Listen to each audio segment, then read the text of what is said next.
السلام عليكم ورحمة الله من مركز جراحات الشخير، وبفضل ربنا من نجاح لنجاح.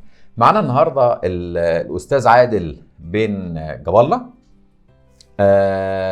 من بلد عزيزة علينا جدا، الجزائر. الحقيقة الناس أهلنا في الجزائر باللغة بتاعتهم الحلوة، مع إن إحنا ما بنفهمهاش قوي يعني، لكن لغة حلوة الحقيقة، يعني بنتبسط جدا وإحنا بنتكلم معاهم. جالنا تقريبا من أسبوع وعمل عملية. طبعا مشكلته مختلفة شوية عن مشكلة أي حد تاني. مشكلته إن هو كان ما بيعرفش ينام غير بالسيباب من الخنقة والشخير. كم سنة يا أستاذ عادل بتستخدم الجهاز السيباب؟ بسم الله. أنا عندي 7 سنين وأنا أستعمل الجهاز السيباب هذا. 7 سنين؟ 7 سنين. ما زهقتش منه؟ أنا كنت حابب نكسره الجهاز، كنت حابب أكسره. بتكسره من كتر زهقك منه؟ يعني إزاي كنت بتنام بيه وإزاي بتتعامل بيه؟ يعني صعب والله، صعب كثير يا دكتور، مش حاجة سهلة. مش حاجة تما لازم لنا نستعملوه، سينو ما نجمش ننام غصب عنك. غصب عنك. ما بتعرفش تنام. كنت بتشتكي من إيه؟ من غيره؟ من غير سيباب. عدم النوم. عدم النوم أصلا خالص. ما بتنامش طول الليل خالص؟ طول الليل. 7 سنين على كده؟ لا، هي قبل السيباب. قبل السيباب كمان؟ عندي بالك 20 سنة قبل السيباب ولا بالمشكل الشهير. 20 سنة ما بتعرفش تنام. أيوة. وأخيرا بالسيباب ابتديت تعرف تنام. بالسيباب الأيام الأولى هي فيها حوايج، تحسنت في حوايج. أيوة. جيت النوم وكذا. تمام. اتجاهات وحيد أخرين ما نعرفش. المهم جالنا ان شاء الله الحمد لله من اسبوع، كشفنا عليه لقينا طبعا الحمد لله كانت مناخيره كويسه، دي حاجه كانت كويسه جدا. لكن المشكله الحقيقه كانت عنده في الحلق والجزء اللي تحت الحلق. اللسان عنده كان في تضخم في اللوز اللسانيه، دي حاجه، وفي الغدد اللسانيه اللي كانت موجوده كانت قافله مجرى التنفس خالص في المنطقه اللي تحت الحلق. ده طبعا غير سقف الحلق المترهل جدا، غير منطقه اللوز وغير اللهاو وغير عضلات الحلق وكل المنطقه دي.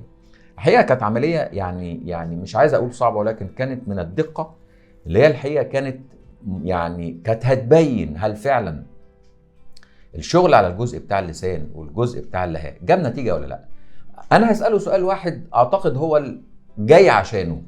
انت كنت جاي اساسا عشان ايه؟ اساسا انا جاي الاساس ناحيه السيباب بس. هو جاي عشان حاجه واحده بس، السيباب ما يستخدموش تاني. السيباب اعرف انا.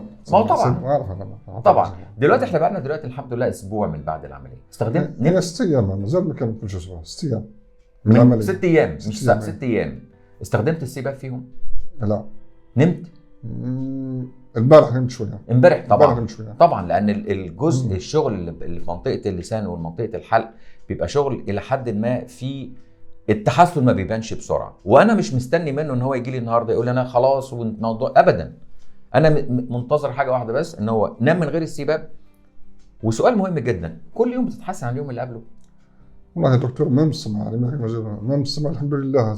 تركفوا السمع، تركف شويه. السمع اتفتح، يتفتح شويه. ده مهم جدا. انت كنت جاي بمشكله سمع. ما كنتش اسمع. ما كنتش بتسمع. دلوقتي السمع اخباره ايه؟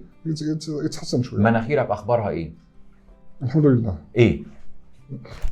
لا اتنفس. النفس هي كميه الهواء تدخل نفس المستوى. الهواء دخل على لي كوتي بالظبط. على فكره احنا ما عملناش حاجه في مناخيره، ولكن لما فتحنا له الفتحه بتاعه الحلق، مجرى التنفس لمنطقه الحلق وما تحت الحلق، مناخيره ابتدت تشتغل، وده لوجيك جدا.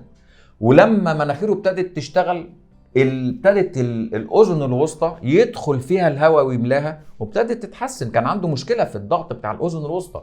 الموضوع معقد يا جماعه، بس هي الفكره ان احنا بنشخص الحاله ازاي. اخبارك ايه بقى؟ قول لي بقى عموما. شوف، كان مشكلة الصوت يا دكتور. الصوت عارف زعجني شويه. وكاين بلاش كاين. لا انا كنت هذا يزعج شويه.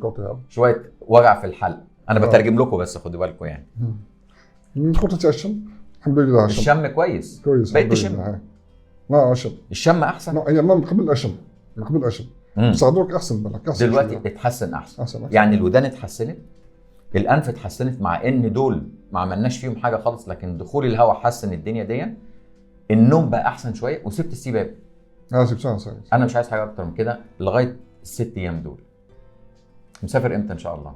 بعد سنين ان شاء الله. بعد بكره على بعد سنين طول ان شاء الله. ان شاء الله إن شاء الله. تسافر وترجع لنا بالسلامه ان شاء الله دكتور، بارك الله وان فيك. شاء الله خلاص السباب ده خلاص انتهى تماما ان شاء الله يا رب. وكل حد ان شاء الله وكل واحد بيستخدم السباب ندعو الله ان شاء الله ان هو بعمليه جراحيه بسيطه جدا او سواء بالكوبليشن. احنا اشتغلنا على الجزء بتاع اللسان بالكوبليشن، وده الحقيقه الكوبليشن اهميه الكوبليشن في المناطق دي ما بقاش في حاجه تستخدم في منطقه اللسان ولا منطقه الحلق الا جهاز الكوبليشن الحقيقه بفضل ربنا طبعا.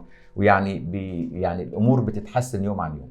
الحمد لله على سلامتك. الله يبارك فيك. وتسافر ترجع الجزائر للاهل والاحباب بقى ان شاء الله بشكل مختلف ان شاء الله يا رب. ان شاء الله دكتور بارك الله فيك. ربنا الله يكرمك. يحفظك ان شاء الله. نورتنا يا استاذ عادل في الله يبارك بلدك فيك. الثاني مصر. الله يحفظك ان شاء الله. وده دايما بنقول ان ده فضل من ربنا علينا وعلى مكاننا، ده منه من ربنا وفضل منه ان هو بينزل شفاء على ايدينا بفضل ربنا الحمد لله. وزي ما بنقول دايما اللهم علمنا ما جهلنا وانفعنا بما علمتنا. مع تحياتي ودعواتي دكتور هشام ابراهيم.